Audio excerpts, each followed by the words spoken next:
Rocco Digital apresenta o audiolivro Harry Potter e a Pedra Filosofal de J.K. Rowling.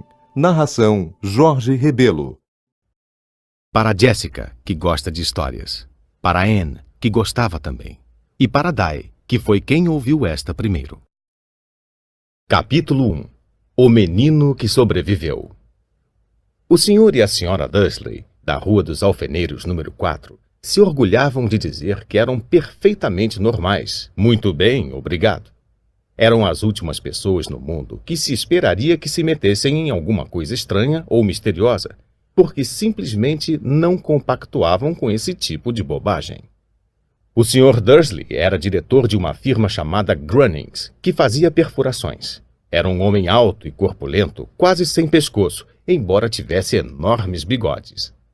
A Sra. Dursley era magra e loura e tinha um pescoço quase 2 vezes mais comprido que o normal, o que era muito útil porque ela passava grande parte do tempo espichando-o por cima da cerca do jardim para espiar os vizinhos. Os Dursley tinham um filhinho chamado Dudley, o Duda, e em sua opinião não havia garoto melhor em nenhum lugar do mundo. Os Dursley tinham tudo o que queriam, mas tinham também um segredo, e seu maior receio era que alguém o descobrisse. Achavam que não iriam aguentar se alguém descobrisse a existência dos Potter. A senhora Potter era irmã da senhora Dursley, mas não se viam havia muitos anos. Na realidade, a senhora Dursley fingia que não tinha irmã, porque esta e o marido imprestável eram o que havia de menos parecido possível com os Dursley. Eles estremeciam só de pensar o que os vizinhos iriam dizer se os Potter aparecessem na rua. Os Dursley sabiam que os Potter tinham um filhinho também, mas nunca o tinham visto. O garoto era mais uma razão para manter os Potter à distância. Eles não queriam que Duda se misturasse com uma criança daquelas. Quando o senhor e a senhora Dursley acordaram na terça-feira monótona e cinzenta em que a nossa história começa, não havia nada no céu nublado lá fora, sugerindo as coisas estranhas e misteriosas que não tardariam a acontecer por todo o país.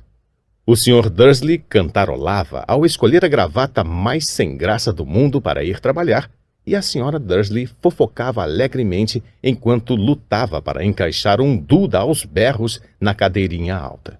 Nenhum deles reparou em uma coruja parda que passou batendo as asas pela janela. Às 8h30, o Sr. Dursley apanhou a pasta, deu um beijinho no rosto da Sra. Dursley e tentou dar um beijo de despedida em Duda, mas não conseguiu, porque na hora Duda estava tendo um acesso de raiva e atirava o cereal nas paredes. "Testinha!", disse rindo contrafeito o Sr. Dursley ao sair de casa. Entrou no carro e deu a marcha ré para sair do estacionamento do número 4.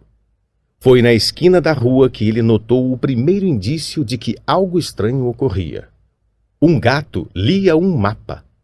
Por um instante o Sr. Dursley não percebeu o que vira. Em seguida virou rapidamente a cabeça para dar uma segunda olhada. Havia um gato de listras amarelas sentado na esquina da Rua dos Alfeneiros, mas não havia nenhum mapa à vista. Em que estaria pensando naquela hora?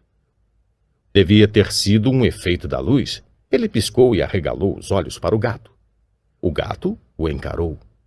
Enquanto virava a esquina e subia a rua, espiou o gato pelo espelho retrovisor. Ele agora estava lendo a placa que dizia Rua dos Alfeneiros.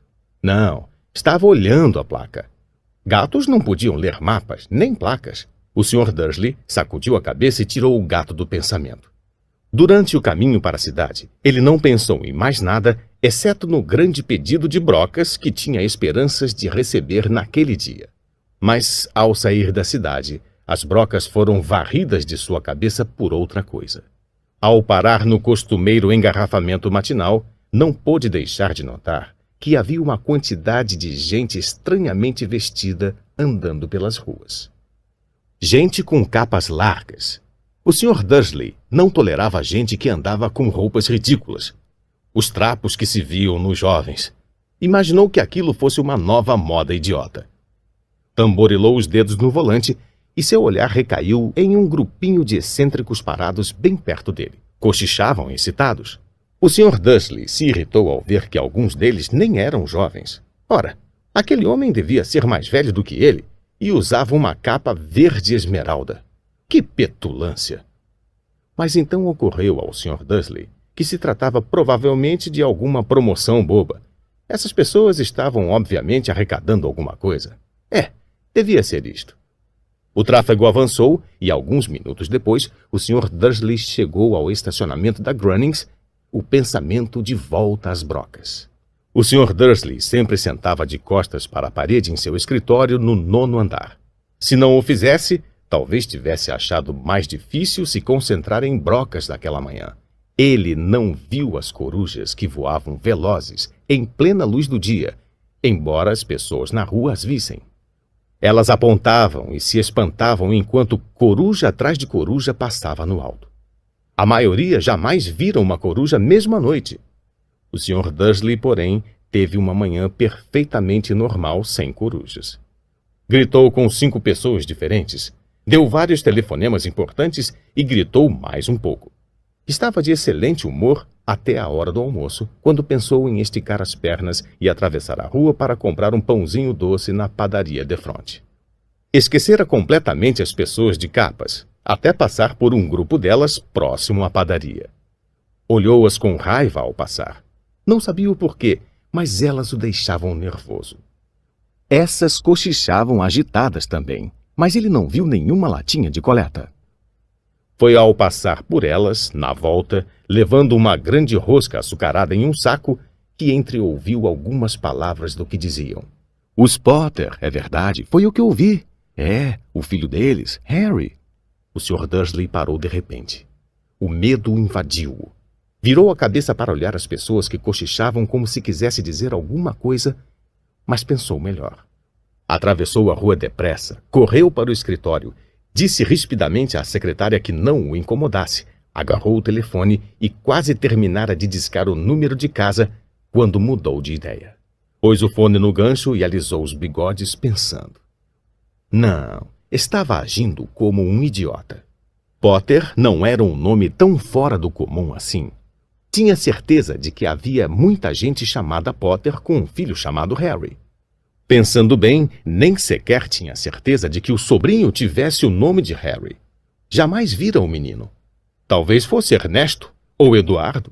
Não tinha sentido preocupar a Sra. Dursley. Ela sempre ficava tão perturbada à simples menção da irmã.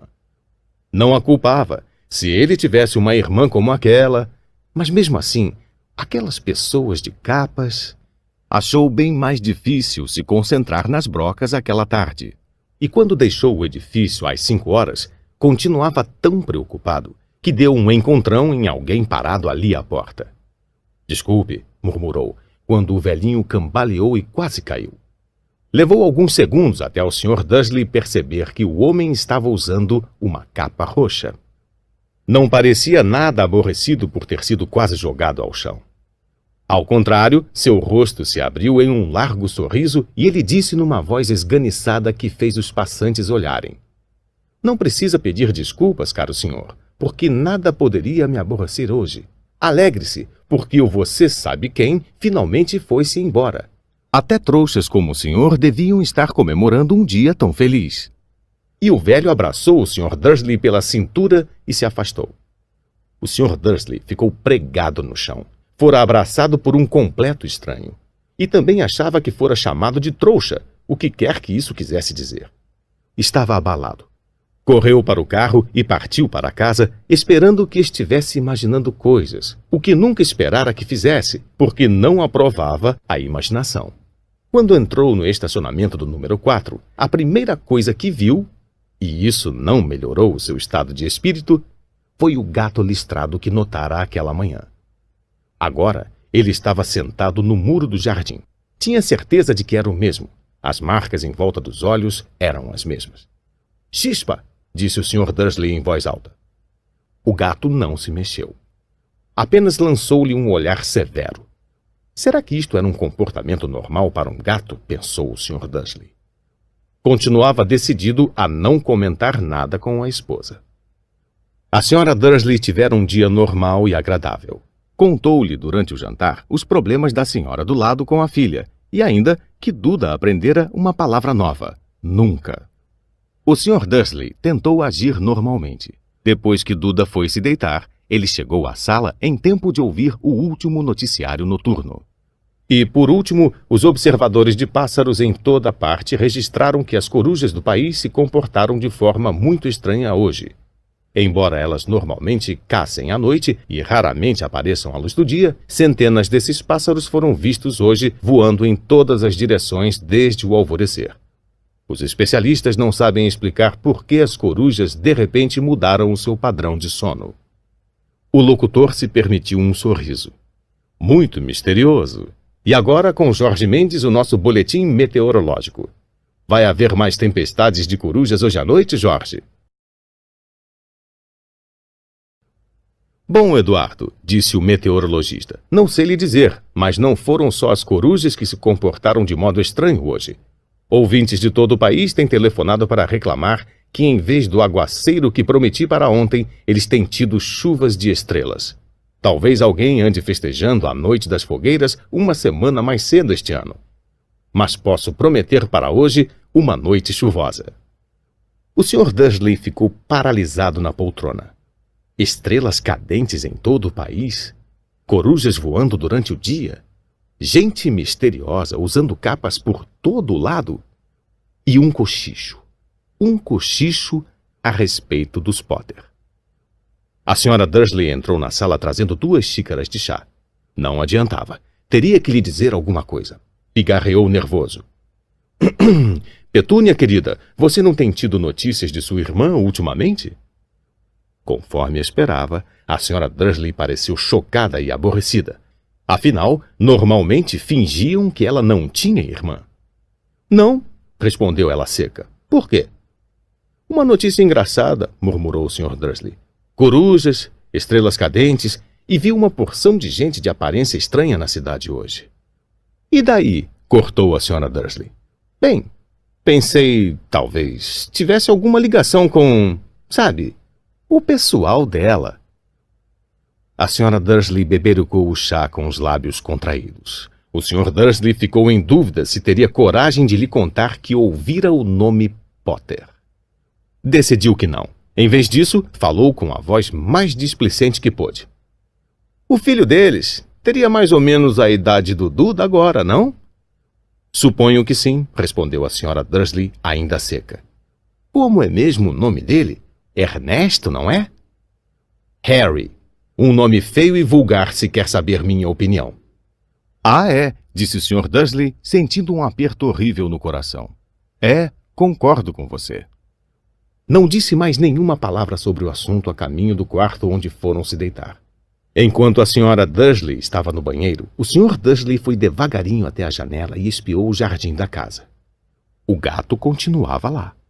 Observava o começo da Rua dos Alfeneiros como se esperasse alguma coisa. Estaria imaginando coisas? Será que tudo isso teria ligação com os Potter? Se tinha, se transpirasse que eram aparentados com um casal de... Bem, ele achava que não aguentaria. Os Dursley se deitaram. A Sra. Dursley adormeceu logo, mas o Sr. Dursley continuou acordado, pensando no que acontecera. Seu último consolo antes de adormecer foi pensar que, mesmo que os Potter estivessem envolvidos, não havia razão para se aproximarem dele e da Sra. Dursley. Os Potter sabiam muito bem o que pensavam deles e de gente de sua laia.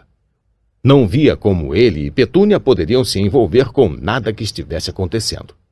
O Sr. Dursley bocejou e se virou. Isso não poderia afetá-los. Como estava enganado. O Sr. Dursley talvez estivesse mergulhando em um sono inquieto, mas o gato no muro lá fora não mostrava sinais de sono.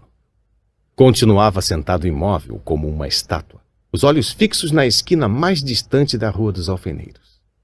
E nem sequer estremeceu quando uma porta de carro bateu na rua seguinte, nem mesmo quando 2 corujas mergulharam do alto. Na verdade, era quase meia-noite quando o gato se mexeu. Um homem apareceu na esquina que o gato estivera vigiando. Apareceu tão súbita e silenciosamente que se poderia pensar que tivesse saído do chão. O rabo do gato